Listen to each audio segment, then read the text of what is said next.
Hello and welcome to another episode of Snakes Territory. I'm Jesse Friedman alongside Jack Sommers, and the Diamondbacks had a very impressive win over the Los Angeles Dodgers on Friday as Zac Gallen threw 6 scoreless innings. We're going to jump into that more later in the episode. But the larger storyline here, Jack, a big storyline certainly as we come to the end of the season, is that Jordan Lawlar is back in the majors. And we certainly suspected this was going to happen here at some point down the stretch, but it didn't even take until September 1st as Pavin Smith goes on the injured list and Lawlar is brought back up from AAA. Correct. So Jordan's back, and he already played one game. Played a game at third base. Looked fine defensively there. Not quite so great at the plate. He went 0 for 4 with 3 strikeouts. Looked a little tentative and passive in some of the at bats. Took some called strikes that he probably should have been swinging at that point. So it's very much still a work in progress. This, of course, Jack, the last time we saw Lawlar in the majors, things did not go too well for him. He still does not have a hit in the majors at this point in the season. And granted, he's had like 20 plate appearances this year, so it's a really small sample size that we're talking about. But I have to wonder if this has become kind of a mental thing for him. If, maybe he gets that first knock of the year, and then at a certain point, maybe he starts to settle in. Yeah, he's 0 for 23 actually at the plate. I kind of think back a little bit to what Nick Piccolo said to us, which was if Lawlar comes up, he needs to be in a confidence-inducing situation. And if he comes up and fails again, what it's going to do to his confidence overall is really going to be quite detrimental, perhaps, to him. So hopefully he is able to get off the schneid here quickly. Torrey had some interesting comments about his projected playing time. And what he said was that he's going to limit him mostly to the left side of the infield, which was a little bit different than what Mike Hazen told Nick Piccolo. But when Torrey on air and on the radio and pregame, what he said was it's going to be mostly a left side of the infield focus. So obviously, Geraldo Perdomo is probably going to get a day off here and there, and he's going to play mostly third base. And his starts are going to come against left-hand pitching. And Torrey said that he expects Jordan to play 2 or 3 times per week. So that's probably going to make a lot of people unhappy. They want him to play every single day, but that's just not in the plans. As of last night, there were 27 games left. So I projected, maybe 9 games against left-hand starters. And then of the balance, 16 games, maybe 6 or 8 of them, maybe he starts against a right-hand pitcher. So I don't really, I jokingly with some friends put the over/under on starts for Jordan Lawlar for the rest of the year at 15. Yeah, it'll be interesting to see exactly what this looks like. Certainly, the Diamondbacks are not committing to playing him every day. For people who wanted to see him just get playing time, get an opportunity to settle in, and not have to think about whether he's going to be in the lineup or not on a given day, that's not really what's happening here. The big storyline with Lawlar, of course, Jack, has been his struggles against spins, particularly against right-handed pitching. I faced a lefty yesterday. It sounds like he's going to be facing mostly lefties. Blake Snell certainly has one of the best breaking balls from a lefty that you'll see. So, maybe you can cut Jordan some slack in looking a little silly against some of those Blake Snell breaking balls. He's sort of made a living making guys look silly against those pitches for a number of years. But looking at the numbers in AAA, Jack, Jordan Lawlar has about a 40% whiff rate. It's just under 40% against breaking balls in AAA, which doesn't necessarily inspire a ton of confidence that this is an issue he's been able to work past at this point. Yeah, and he hasn't had enough opportunity. I mean, he's played 11 games since coming off the injured list. That should be, when he was sent back down because he wasn't hitting the first time, I mean, he should have been playing for the last 2 months instead of recovering from yet another injury. And I think, look, at this point, we have to be very honest with ourselves and with our listeners. I don't think there's any question that so many long-term injuries have impacted his development. I mean, he's Yeah. just missed so much time, and his seasons have been interrupted. So it's, baseball's never a linear development process anyway for most players, but in his case, it keeps getting disrupted by, serious, significant injuries where he misses a lot of time and then has to start all over again. And so, I think the impacts are being felt. I think the key here is, which has been made abundantly clear, is that Jordan is now being evaluated as a player, not a prospect. So it's now or never. He's got to start hitting if he's going to secure any kind of place on this team going forward. When the Diamondbacks called Lawlar up the first time this year, Jack, you and I were, we certainly expressed some anticipation. You're excited to see what it looks like. Lawlar had been putting up really good numbers in AAA at that point. At least the surface numbers were really good. But we also kind of cautioned people that there were still some fairly concerning things looking at some of the underlying metrics. Certainly the numbers against breaking pitches was top among that list. And it kind of felt to us like it was maybe a desperate move for the Diamondbacks at the time. They really needed a spark early in the season, and Lawlar was certainly at least holding his own in AAA and has big time prospect status. And we wondered if they were kind of going a little bit too far and pushing him a little bit too quickly. And I have to say that even now, I kind of feel the same way. I mean, as you said, he went on the injured list for multiple months. He's only played 11 games since then, I think is the number you said, in AAA. So he really hasn't had a whole lot of time to work out the issues that he clearly had the last time he was in the majors. And so, as weird as it would be for the D-backs to be in this position and not call up their top prospect who's in AAA, I can't help but wonder if the Diamondbacks should just truly give Lawlar more time in AAA and bring him up when they really feel like he's had an opportunity to work through some of these issues. Yeah, well, the first call up certainly seemed rushed. And most importantly, the first call up, there was no pathway for even 3 starts a week, really. I mean, you had Gino Suarez at third. He's an everyday player. You had Perdomo at second. At shortstop, he's an everyday player.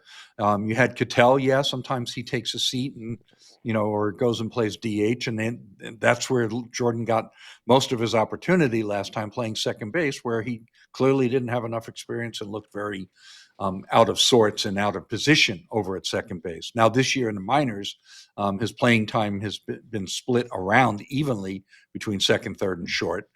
He's gotten more reps, but at the time he was called up, he had very few reps at second base, and it showed. And at that point in time, you're not ready to turn Cattell into an everyday DH. The team just wasn't there yet with him, and who knows what kind of impacts that would have on Cattell emotionally and psychologically if you made him the everyday DH. I think, he's fine DHing and getting off his feet once in a while, but Cattell wants to play in the field. Yeah, He doesn't right. want to be the everyday DH, and he certainly doesn't want to be the first baseman. And oh, by the way, they still had Josh Naylor manning first base most every game at that point in time. So there was no pathway for playing time for him last time. All of you can play him a day at second, a day at third, and a day at short, and pinch hit and DH, and, you can get him 15, 20 plate. It's not very practical. And when you have a young player that's struggling as much as he is to find his footing at the plate, the last thing in the world is you want him bouncing around between 3 different defensive positions on top of that at major league speed. It just never made any sense the first time. This go around, I'm more okay with it. I mean, look, they had to take a look at him. He's just here a few days early because Pavin Smith got hurt. Sure, 2, 3 more games in Reno isn't going to solve all his issues, but he needs to play. And I think he needs to play a little bit more than what they're talking about. I would play him a little bit more frequently against right-handed pitching and just let it ride and see what happens and let the chips fall where they may. I don't have any problem with putting Blaze Alexander out in center field and taking reps away from Alek Thomas. Hmm. Yeah, I mean, do you think we'll actually see that? I kind of have a hard time imagining the Diamondbacks going that direction, but I mean, it makes sense. I think that we will see it. I think the very next lefty they face, I think we'll see it. Hmm. That'd be interesting for sure. Looking at Lawlar's underlying numbers in AAA right now, Jack, I don't want to put too much stock into these necessarily. We're almost looking at the same numbers, his first call up, because again, there aren't that many games that he's played since then. But his ex WOBA in AAA this year is 333, which is not, it's good. It's above average, but it's not really anything remarkable. You look at what Adrian Del Castillo did in AAA this year. He's up at 356. Blaze Alexander was up at 359. Tim Tawa in his brief time in AAA was up at 370. Jordan Lawlar's at 333. That's closer to it's closer to where Tristan English was, where Tristan English has been this year. He's at 326. So I don't want to put, these numbers certainly are not the end all be all, but Jordan Lawlar's expected slugging percentage in AAA is 407. We have to obviously keep perspective with the very hitter friendly environment there, and the fact that a 900 OPS in AAA doesn't necessarily mean that the player is knocking the cover off the ball. So Lawlar, the underlying numbers are good, but they are not. They do not line up with what most of the other call-ups that we've seen this season have been able to do at that level. My concern simply is whether or not he's ever going to hit major league pitching to any degree. I have concerns about it. I don't know that he won't. I mean, we keep reminding ourselves and each other and our listeners, even the 60 major league plate appearances he has are quite small. That's a small number, but I think he's got like a 9% hard hit rate. He's never hit a barrel. He's never had a barrel in Major League Baseball yet. And I challenge everybody listening to this. When was the last time you saw Jordan Lawlar hit a ball hard, even a ground ball hard? When was the last time you saw Jordan Lawlar hit a hard ball that wasn't a ground ball, that was in the air on the line or a fly ball? When was the last time he hit a hard ball? I can't remember. I can't visualize it. So at this point in time for me, it's show me time. I don't care about his ranking as a prospect. I think prospect rankings are meaningless at this point. I don't care about his AAA numbers. We've seen over and over and over again, Reno OPS, you can lop off 300 points and still be too high. So I show me. When he hits, I'll believe it. There's a difference between belief and hope. Okay. And I have no belief at this time, and it's absolutely going to be show me, and then I'll believe it. We were talking before we hopped on the air about like this scale of 1 to 10 question. If you had to scale of 1 to 10, just say how confident you are that Jordan Lawlar will get over the hump at some point and will be, let's just say a productive major league hitter. We don't have to say he's going to be a star or anything like that. But get to a point where his offense is maybe an asset for him to an extent. I think I would maybe be. I think I'm still a 6 out of 10 on that, Jack. I still feel fairly confident that even though it is really ugly right now, that the tools that we've heard about with Lawlar for so many years are eventually going to show up. I think back to, Geraldo Perdomo, when they first called him up, it was too early. He had to come in and fill in for Nick Ahmed, right, who was injured. And Perdomo was basically the worst hitter in baseball among any hitter who had 500 plate appearances that year. I mean, it was pretty rough to watch. Granted, I'm not sure he ever had a stretch of 60 plate appearances like what we've seen from Lawlar, and he certainly wasn't striking out as much as Lawlar has so far.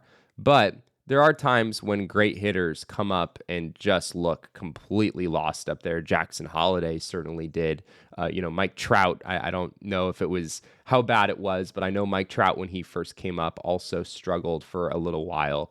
It's not all that unusual for players to look all out of sorts when they first come up. And I'll also go back to what I said earlier about maybe this is kind of a mental thing where we're not really seeing Jordan Lawlar showcase his true skills right now because he just needs to get over this kind of mental hurdle of him not being able to hit at this level. And once he starts to believe in himself a little bit more, we'll start to see his true talent on display. So if we're talking about being a productive hitter, are we talking at least league average, like 100 OPS plus or WRC plus? Is that Sure, where you're sure. thinking? Let's Yeah. say over. Let's say over league average. Doesn't have to be far over league average, but anything over league average. I think that I'm significantly lower than you in pegging that. I would put that at 3.5 Wow. to I be mean, you're over at league average, over 100 WRC plus or OPS plus, and any time in the next 600 to 1,000 plate appearances. Not 50 or 100, but like give me a full season's worth over league average within the next 1,000 plate appearances. Yeah, I'm under 4, 3.5. I mean, I'm not necessarily saying it's going to happen in the next 500 or 1,000 plate appearances. It wouldn't shock me if it took longer than that. I mean, clearly Lawlar has some issues, some holes in his game that he's going to need to patch. So maybe it is that for a year or two, Lawlar is, a solid defensive player. He's a good base runner, but he's still kind of up and down from Reno a little bit, or he's more of a bench piece than anything else for a while. I'm more thinking about the big picture, like when the dust has settled of Jordan Lawlar's career, will he eventually establish himself as being a consistently above average hitter? That's where I'm a 6 out of 10. Well, if you're asking me to wait until 2028 for that to happen, then the only thing that works there is if they trade Cattell, get a bunch of good pitching, and move Perdomo over to second base, and at least Jordan's playing premium position shortstop. So if he's Right. an 80 or an 85 WRC plus, then he needs to be playing shortstop. If he can't top 100 OPS plus, then he has to, be virtually Gold Glove level third baseman, right? Like if you're going to move him over to a corner third base, and he's still not giving you, if you want to have a competitive team, right? Like Right. if your third baseman isn't above league average hitter, then he better be, top 5 defensively and saving you runs that way. That's the only way that works. So I think that unless something happens where shortstop opens up for him, below league average hitting for the next 2+ years is not something that we can really tolerate. Yeah, it's not something the Diamondbacks can really tolerate, at least as you said, if they want to be competitive here moving forward. So certainly one of the biggest storylines to watch the rest of the way. Maybe Jordan Lawlar is able to show us something here at some point. It'd be interesting to see. Well, I mentioned it earlier. Zac Gallen pitched really, really well. Earlier, he pitched really, really well on Friday night and has had a really stellar month of August overall. And he is the subject of our DraftKings player spotlight.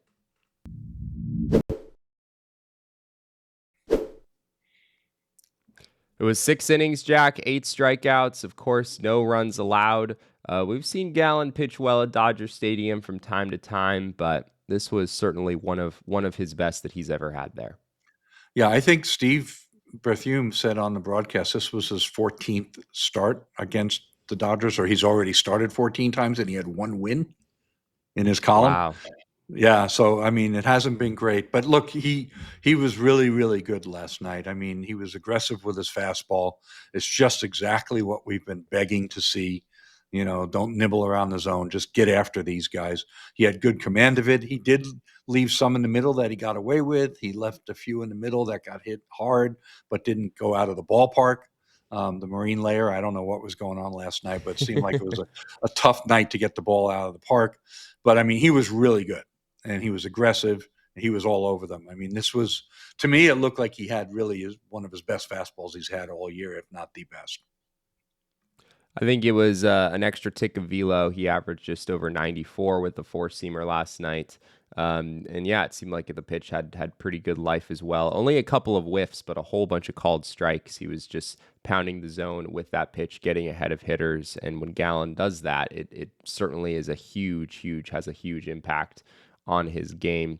Yeah, I mean, this has been a good month for him overall. Jack, as I said, his ERA in August is going to finish under 3. I think it's 2.57. So pretty impressive month of August for him. And as we've been saying, Gallen's performance still has significance for the Diamondbacks, even if they're not going to be in this postseason race to the end, because of the qualifying offer and the fact that they have to decide whether that's something that they want to extend to him or not. And given the way he's pitching right now, I think there's a pretty good chance you see the Diamondbacks give him the qualifying offer, and then maybe you're able to get a really nice draft pick asset out of this whole situation. Yeah, I mean, it seems like every second or third show we do, we're talking about how Zac has increased the odds of getting that qualifying offer. You know, when you think of the qualifying offer, I mean, you have certain variants of outcomes. You have a qualifying offer that he rejects, and the Diamondbacks hopefully get a draft pick after that first round because he gets over $50 million. You give him a qualifying offer and he rejects it, but for whatever reason he ends up on a make good deal and it's 2 years, 40 million or something like that, and it's under $50 million. So then it's a supplemental pick B, which is after the second round, which is not as valuable to the Diamondbacks, right? The third possibility is you offer him the qualifying offer and he accepts it. And Yeah. we've talked about how the Diamondbacks may only have 30 or $40 million to spend this year, and that would be more than half of it at 21, 22 million. But considering how they need to fill out their rotation, is that going to be the result you want? So there's different possibilities here. He accepts it, he rejects it. I think that it's kind of like a sweet spot, right? Because if he pitches really, really good the rest of the way, if he duplicates August in September, or sub-3 ERA in September, then, obviously his teams are going to look at that and for sure, go ahead and pony up, and he's going to make more than 50 million. He'll reject the qualifying offer, still do better than 50, and off he goes. I mean, there's kind of like, okay, he's kind of good in September, but he's not great in September, and maybe there's a world in that zone where he decides, you know what, I'm going to accept the qualifying offer and try one more year here to make it work, and push it out one more year and see if I can get a better deal. So there might be like a sweet, I don't know, it's like a very tough little needle to thread where it all works out the best for the Diamondbacks. I think at the end of the day, just considering the human beings involved, you just want Zac to be as successful as possible and pitch as well as possible and have him help the team win as many games as possible. And then you make your qualifying offer and let the chips fall where they may. I mean, that's the most reasonable approach to this, but we can sit here and kind of come up with all sorts of different scenarios of what it might look like. Well, Gallen, as we've been saying here, has been great for the Diamondbacks here going back a while. Ryan Nelson's certainly in that category as well, but not that has not been the case for everyone on this pitching staff, Jack. And I know that's a good segue to our DraftKings pick of the week that you have here. I guess I'll say first that if you have never bet on baseball before, it is simple with our friends over at DraftKings Sportsbook. Pick a guy to go yard, hammer some live odds mid game, or just ride with your squad and hope for the best. Jack, what do you have for us here? Okay, so my pick this week is unfortunately Eduardo Rodriguez to allow 4 or more runs today with plus 125. His track record against the Dodgers isn't just poor, it's frightening. Over his last 4 starts against the Dodgers, he's given up 22 runs in 15 and a third innings. 18 of those runs have been earned. He's got a 10.76 ERA. The batting average against is in the 390s, the slugging against is in the 600s. And this image on the screen shows all of the Dodgers hitters against Eduardo Rodriguez, and there are only 2 that don't have 1,000 OPS or higher. So Teoscar Hernandez at 1460. I'm sorry, can you go back to that, please? There we go. Teoscar Hernandez at 1460 with 24 plate appearances, and Shohei Ohtani at 1075 with 20 plate appearances lead the way amongst players that have the most opportunity against them. But everybody, Freddie Freeman, Kiki Hernandez, Michael Conforto, who probably won't play, even Miguel Rojas, Alex Cole, and Andy Pages, they only got a few plate appearances. But the only hitters that don't have 1,000 OPS against Rodriguez are Mookie Betts and Will Smith. So none of this lines up well for him. And I think that, unfortunately, I think the Diamondbacks' nice little win streak probably is going to be tough to maintain unless the offense really goes off against Tyler Glasnow. Well, here's something special for first timers. If this is your first time over at DraftKings, new DraftKings customers bet $5 and get $300 in bonus bets instantly. Download the DraftKings Sportsbook app and use code FOUL. That's code FOUL for new customers to get $300 in bonus bets instantly when you bet just $5 in partnership with DraftKings Sportsbook. The crown is yours. Gambling problem? Call 1-800-GAMBLER. In New York, call 877-8-HOPE-NY or text HOPE-NY at 467-369. In Connecticut, help is available for problem gambling. Call 888-789-7777 or visit ccpg.org. Please play responsibly. On behalf of Boot Hill Casino and Resort in Kansas. 21 and over. Age and eligibility varies by jurisdiction. Void in Ontario. Bonus bets expire 7 days after issuance. For additional terms and responsible gaming resources, see dkng.co/audio. Well, we talked about it earlier, Jack. The Diamondbacks shut out the Dodgers on Friday. Of course, Gallen, a very big part of that. But on the offensive side of things, a big 2-run home run from Blaze Alexander early in that game to give the Diamondbacks a 2-0 lead, which they later extended. Jack, Blaze has continued to be formidable for the Diamondbacks offensively. And of course, defensively, he's looked stellar here for quite some time. Yeah, it's always tough to tease out, is this a hitter on a hot streak or is he evolving and improving? And I think it's a bit of both. Certainly, Blaze Alexander, I think he has 7 home runs, all came in August. And his OPS is up to like 772. His WRC plus is 116. I don't know if that's his true talent level as a major league hitter. But when you combine it with the defense that he's been playing, which has been, for the most part, stellar, he's been worth a lot. He's up to 1.7 baseball reference WAR, 1.2 Fangraphs WAR. I mean, any way you slice it, Blaze Alexander's been really good. The thing that stands out to me is, the quality of the bats really look better. I mean, that's, regardless of the results and the home runs and the hits, I'm just watching the quality of the at-bats and the pitches he's laying off of and all of that. And I just think that we're seeing some evolution here. So I think that he's getting better. We know that he's going to get some reps in center field, Torrey said, and he played 10 games in center field in AAA when he first came back from the oblique injury. They put him back on the infield dirt, but he's done it before. And there might be some rough edges. I'm sure there's going to be a few misjudged fly balls, but I'm really intrigued to see what he does in the outfield. And he very much looks like a player that is going to be like our Chris Taylor, our version of Chris Taylor. I mean, I can see Blaze Alexander getting 400 plus plate appearances next year, playing center field, third base, shortstop, and second base.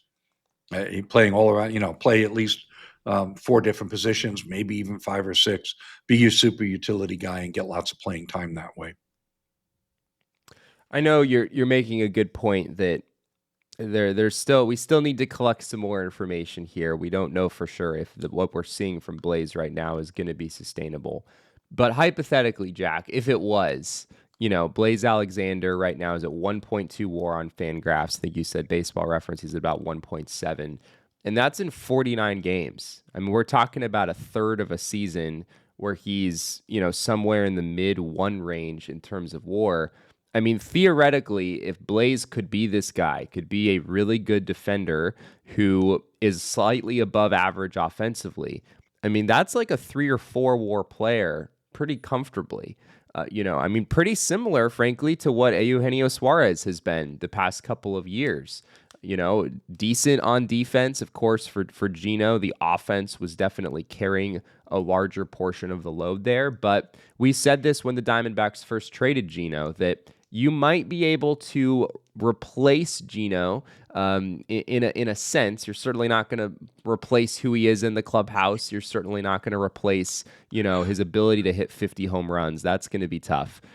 He is irreplaceable in many ways, but on paper, you could replace his production with maybe taking a bit of a step back offensively, but kind of trying to make up for that defensively. And what we've seen from Blaze so far has pretty much been exactly that, if he could actually maintain this in the long term, which, as you said, that's a pretty big question that we still need an answer to.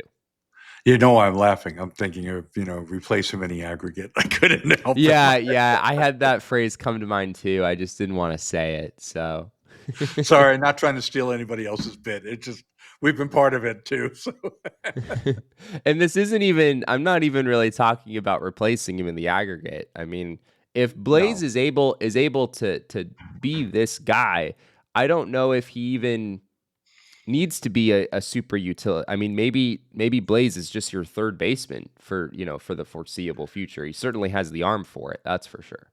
Yeah. Well, look, I mean, the best outcome for the Diamondbacks would be that Jordan Lawlar starts to hit and he mans third base, and Blaze is your super utility guy, but still gets 400 plus plate appearances and performs well in that role. I was just looking at Chris Taylor. So like, if you go back to, and they're not the same player. I'm just, just kind of looking at this spitballing, right? You go back to 2017 and 18, Taylor was 26 and 27, same age as Blaze now. And he had back-to-back 4+ WAR seasons. He also played a lot. He had 568 plate appearances in 17 and 604 plate appearances in 2018.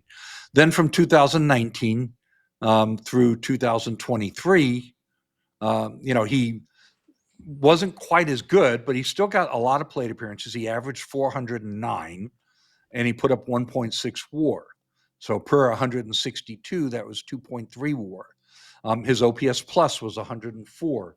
So, I mean, basically, look, if you get a guy that's your super utility player that you can use at 3 or 4 different positions regularly, and he's a league average player, that's the type of player that winning teams have. I'm not talking about a replacement level player. A 2 WAR player is a league average player. Is a big difference. If you think of the pyramid of players, there's your stars and all-star players. That league average band is actually not as wide as people think. Below league average and into replacement level is a lot bigger chunk of your baseball player pyramid. So, think of it in those terms. So what's best for the Diamondbacks, right? I mean, sure, great if Blaze Alexander just became an everyday star at third base and made 3 all-star teams and, put up 120 OPS plus for 3 straight years with, Gold Glove level defense. Sure, that'd be wonderful. But that's probably not a realistic expectation. What's hopeful here, what you can be hopeful for, is Jordan Lawlar establishes himself. He plays third base most of the time, and Blaze Alexander's your super utility guy. And by the way, gives you a guy that can run around in the outfield and have a really good arm, to spell Alec Thomas or even Corbin Carroll once in a while against tough left-hand pitching. And don't forget, there's still the risk that Lourdes opts out. Yeah, I'm still taking the under on that one. I'm still not so convinced that will be the case. But I mean, if Lourdes has a great September, then maybe his number's sort of the point where that makes sense for him. I think we should also give a shout out here, Jack, to the Diamondbacks bullpen, which did a really nice job on Friday night. Jalen Beeks, Kyle Backus, Jake Woodford. Just the way that we drew it up back in March, the 7-8-9 trio. Those guys did a really nice job against obviously one of the best offenses in all of baseball, and in a pretty tough environment to pitch in as well. It's just stunning. I mean, when you think about it, Jake Woodford came into the 9th inning to close out a game and finish a shutout against the Los Angeles Dodgers, and did it and only allowed one base runner. Kyle Backus was really good. I mean, he was a deep fly out to end his outing, but I mean, he pitched through a tough part of the order as well. And then, of course, Jalen Beeks was solid. So, I mean, between the three of them, I think they gave up 2 or 3 base runners. I don't know. But, never felt like there was a big threat there or that they might melt down at any moment and got by the skin of their teeth. They looked really solid doing it. Surprisingly so. I mean, let's be honest, right? I was mostly surprised by Jake Woodford's almost seamless 9th inning. So, there you go. Can't predict baseball. We'll have to talk more about Kyle Backus at some point. I think he's kind of emerged as a guy that clearly should have a role in this bullpen going into next year. At least you're going to expect him to have a role. I mean, he has a sub-4 ERA. He's coming up on 25 innings now for the season, so it's not a super small sample. His left-right splits are massive. He has held lefties to a 125 batting average, and righties are hitting 351 against him. I think there's maybe a little bad luck in there, but I think there's also, as we kind of suspected when he first came up, you figured that he might not have a great way to get right-handed hitters out. So certainly something to watch moving forward there. But in addition to Jordan Lawlar coming up to the majors, we know that the Diamondbacks have a couple more moves coming here shortly, as we're just a couple days away here from September. And on the other side of this break, we're going to talk about who the Diamondbacks might call up on September 1st when they get those 2 additional roster spots. So we'll do that right after this break. Kratz, if you need to pay rent for your apartment and you're not getting anything for it, then you probably haven't heard of Built. You have to pay rent every single month. Why not get some points that you can redeem for other things that are a lot more fun than paying rent, like flights, hotels, Uber rides? That's right.